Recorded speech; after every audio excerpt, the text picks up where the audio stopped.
Hello everyone, Hindi online classes में आप सबका स्वागत है। आज हम हिंदी व्याकरण के अंतर्गत आपको पढ़ाने चल रहे हैं वर्ण या विचार। पिछले टर्म में हमने आपको भाषा या बोली के बारे में पढ़ाया था कि भाषा के कितने रूप होते हैं, भाषा कितने प्रकार की होती है, हमारी राज्य भाषा क्या है, मातृभाषा क्या है, और हमारी हिंदी को राजभाषा का दर्जा हमारे संविधान में कब दिया गया आदि आदि हमने आपको पढ़ाया था।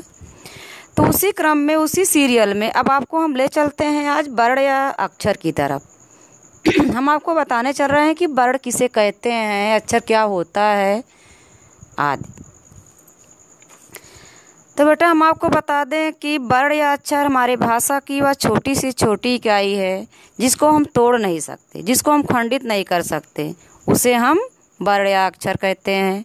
डिफिनेशन के तौर पर कहा जा सकता है कि हमारे मुख से निकलने वाली वह छोटी सी छोटी ध्वनि जिसके टुकड़े नहीं किए जा सकते वर्ण या अक्षर कहलाती है। वर्ण की परिभाषा जानने के बाद अब आपको हम बता दें कि हमारे वर्ण की विशेषता क्या होती है, अर्थात उसकी खासियत क्या होती है। तो बेटा मुख्य रूप से हमारे वर्ण की 4 विशेषताएं हैं। नंबर 1, वर्णों के मेल से ही शब्द बनते हैं। नंबर 2, वर्णों के और टुकड़े नहीं किए जा सकते, अर्थात उनको हम तोड़ नहीं सकते हैं। कोई भी वर्ण उसको हम तोड़ नहीं सकते, चाहे वो आ हुआ, चाहे का हुआ, चाहे कोई भी अक्षर हुआ। नंबर 3, हर भाषा में वर्णों की संख्या समान हो, ऐसा संभव नहीं होता है। नंबर 4, वर्णों का एक निश्चित क्रम। वर्ण की विशेषता जानने के बाद अब आपको हम बताएं कि वर्णमाला क्या होता है। वर्ण यानी अक्षर की माला। बेटा जैसे किसी माला में मोतियों को जोड़ करके एक माला बनाया जाता है, वैसे वर्णों यानी अक्षरों को जोड़ करके व्यवस्थित करके उसको एक समूह में रखा जाता है, उसी समूह को हम वर्णमाला कहते हैं। यानी वर्णों का जो व्यवस्थित समूह होता है वही वर्णमाला कहलाता है। तो हमारी हिंदी वर्णमाला में हमारे वर्ण 2 प्रकार के होते हैं, स्वर या व्यंजन। सबसे पहले हम बताते हैं आपको स्वर के बारे में कि स्वर क्या होता है या उन्हें हम स्वर क्यों कहते हैं। स्वर का शाब्दिक अर्थ बेटा होता है स्वतंत्र, जो किसी रूप से बाधित ना हो। तो हम स्वर की परिभाषा इस प्रकार आपको बताने जा रहे हैं कि जिन वर्णों के उच्चारण के समय हमारे मुख से हवा बिना किसी रुकावट से बाहर निकलती है उन्हें हम स्वर कहते हैं। अर्थात हमारी हिंदी के वो मात्रिक वर्ण जो बिना किसी की सहायता के बोले जाते हैं उनको हम स्वर कहते हैं। हिंदी में स्वरों की मूल संख्या 11 होती है, जैसे अ आ इ ई उ ऊ री ए ऐ ओ औ। ये तो हमारे मूल स्वर हुए। बाकी टोटल हमारे जो हैं स्वरों की संख्या 13 होती है, जैसे छोटा या, बड़ा या, छोटी, बड़ी, छोटा ऊ, बड़ा ऊ, री, ए ऐ ओ आओ अंग आ। बट मूल रूप से हम स्वर को 11 ही मानते हैं, क्योंकि अंक को हम अनुसार और आह को हम विसर्ग कहते हैं। कोई आपसे पूछता है कि आपकी हिंदी वर्णमाला में स्वरों की मूल संख्या कितनी है, तो आप कहेंगे 11। और कोई आपसे पूछता है कि आपकी हिंदी वर्णमाला में स्वरों की टोटल संख्या कितनी है, तो आप कहेंगे 30। के बाद हम आपको बताते हैं स्वर के भेदों के बारे में कि स्वर के कितने भेद होते हैं, स्वर कितने प्रकार के होते हैं। तो मुख्य रूप से हमारे स्वर 3 प्रकार के होते हैं। नंबर 1, ह्रस्व या लघु स्वर। नंबर 2, दीर्घ या गुरु स्वर। नंबर 3, प्लुत स्वर। ह्रस्व स्वर हम उन स्वरों को कहते हैं जिनके उच्चारण करने में कम समय लगता है और जिन्हें खींच कर नहीं बोला जाता, उन्हें हम ह्रस्व या लघु स्वर कहते हैं। इनकी मूल संख्या 4 है, आ ई उ री। नंबर 2, दीर्घ स्वर। दीर्घ मीन्स होता है बड़ा, इसी कारण से इनको हम गुरु भी कहते हैं, यानी गुरु का स्थान भी बड़ा होता है और ये अक्षर भी बड़े होते, इसलिए इनके दो नाम है, दीर्घ या गुरु स्वर। तो गुरु स्वर हम उन स्वरों को कहते हैं जिनके उच्चारण करते समय हर्ष स्वरों की तुलना में दुगुना समय लगता है और जिनको कुछ खींच कर बोला जाता है, उन्हें हम दीर्घ या गुरु स्वर कहते हैं। दीर्घ स्वरों की संख्या 7 हैं। बड़ा आ, बड़ी ई, उ, ए, ओ, औ। अब हम चलते हैं थर्ड स्वर पर। थर्ड स्वर को हम प्लुत स्वर के नाम से जानते हैं। तो प्लुत स्वर उन स्वरों को कहते हैं जिनको उच्चारण करते समय हर स्वरों की तुलना में तिगुना समय लगता है, जैसे ओम। इन 3 स्वरों के अलावा कुछ अन्य स्वर भी होते हैं, जैसा कि आगे ही हम आपको बताए हैं कि हमारे हिंदी स्वरों की मूल संख्या 11 है, टोटल स्वरों की संख्या 13 है। तो हम 11 स्वर के बारे में आपको बता चुके हैं। अब आपके 2 बचे हुए हैं अंक और आह, उनके बारे में हम आपको बताने जा रहे हैं कि उनको किन स्वर के अंतर्गत रखते हैं। तो अंक को हम अनुस्वार कहते हैं। उदाहरण के लिए जैसे गंगा, पंखा, चंगा, लंबा, अंत इत्यादि। अर्थात जिन स्वर का उच्चारण यानी जिन स्वर को केवल हम नासिका से उच्चारित करते हैं, नासिका के द्वारा बोलते हैं, नासिका मीन्स होती है नाक, उन्हें हम अनुस्वार कहते हैं, यानी अंक को अनुस्वार कहा जाता है। दूसरे नंबर पर हमारे आता है अनुनासिक।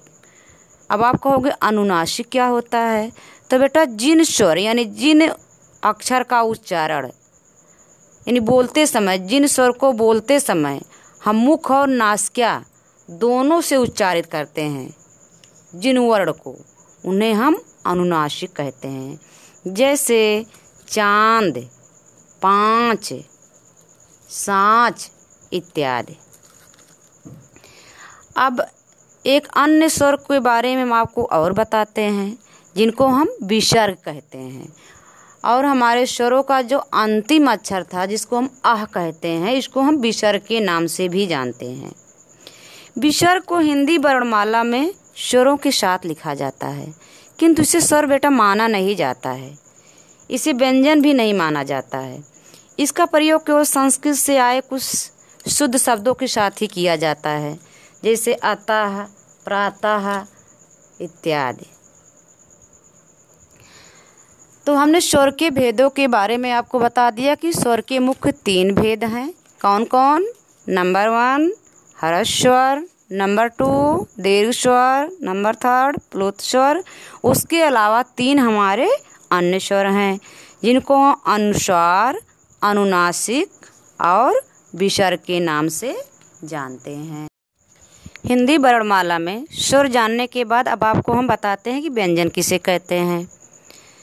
बेटा हमारे हिंदी की वह वर्ण जो स्वर की सहायता से बोले जाते हैं, उनको हम व्यंजन कहते हैं। हमारे हिंदी वर्णमाला में व्यंजन की मूल संख्या 33 होती है, जिनको हम 5 वर्गों में रखे हैं। इसको का वर्ग, चा वर्ग, टा वर्ग, ता वर्ग, पा वर्ग के अंतर्गत रखते हैं। का वर्ग के अंतर्गत का, खा, गा, घा अंग्य आता है। चा वर्ग के अंतर्गत चा, छा, जा, झा, या। टा वर्ग के अंतर्गत टा, ठा, डा, ढा, ड़ा। ता वर्ग के अंतर्गत ता, था, दा, धा, ना। पा वर्ग के अंतर्गत पा, फा, बा, भा, मा। आगे या, रा, ला, वा, जिनको हम अंतस्थ व्यंजन कहते हैं, और शा, खा, सा, हा, जिनको हम उष्म व्यंजन कहते हैं। तो टोटल मिलाकर के हमारी संख्या हो गई 33। अब हम व्यंजन के भेद आपको बता दें कि व्यंजन के 3 भेद होते हैं, स्पर्श व्यंजन, अंतस्थ व्यंजन, उष्म व्यंजन।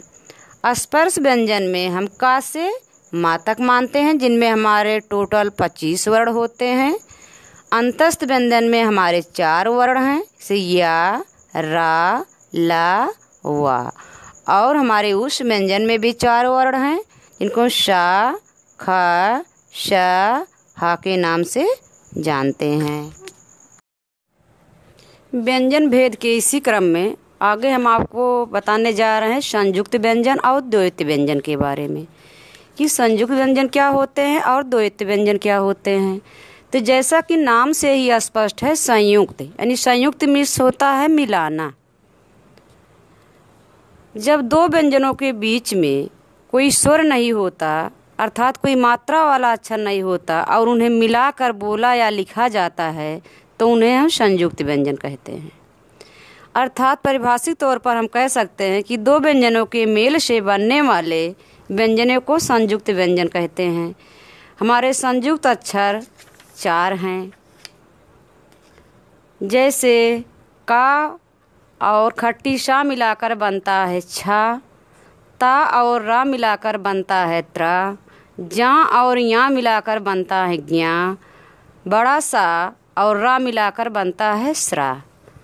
उदाहरण के तौर पर हम इनके उदाहरण आपको बताने चल रहे हैं। जैसे का और खट्टी शा मिलाकर बनता है छा, जैसे क्षमा, क्षण, रक्षा, क्षत्रिय, रक्षक इत्यादि। ता और रा के संयोग से बनता है त्रा, जैसे त्रिकोण, त्रिभुज, त्रिलोक इत्यादि। जा और या के संयोग से बनता है ज्ञा, इसको हम कहते हैं ज्ञानी, ज्ञात, ज्ञान इत्यादि। बड़ा सा, जिसको हम तालब शा के नाम से भी जानते हैं, बड़ा सा और रा के संयोग से बनता है स्रा, जिसे हम लिखते हैं श्रमिक, श्रीमान, श्री इत्यादि। और संयुक्त व्यंजन के बाद आपको हम द्वैत व्यंजन के बारे में बताने चल रहे हैं कि द्वैत व्यंजन किसे कहते हैं। बेटा, जब एक ही व्यंजन 2 बार साथ साथ प्रयोग किया जाता है, तो उस वर्ण यानी उस व्यंजन वर्ण को हम द्वैत व्यंजन वर्ण कहते हैं। अर्थात पहली बार बिना स्वर के और दूसरी बार स्वर के साथ बोला जाता है। आप तो जानते ही हो कि व्यंजन जो हैं स्वर की सहायता से बोले जाते हैं, तब तक वो पूर्ण नहीं होते जब तक उनके साथ स्वर नहीं मिला होता, अर्थात कोई मात्रिक अक्षर नहीं मिला होता। और जब व्यंजन अर्ध अवस्था में अर्थात आधे होते हैं, तो बिना स्वर की सहायता से होते हैं।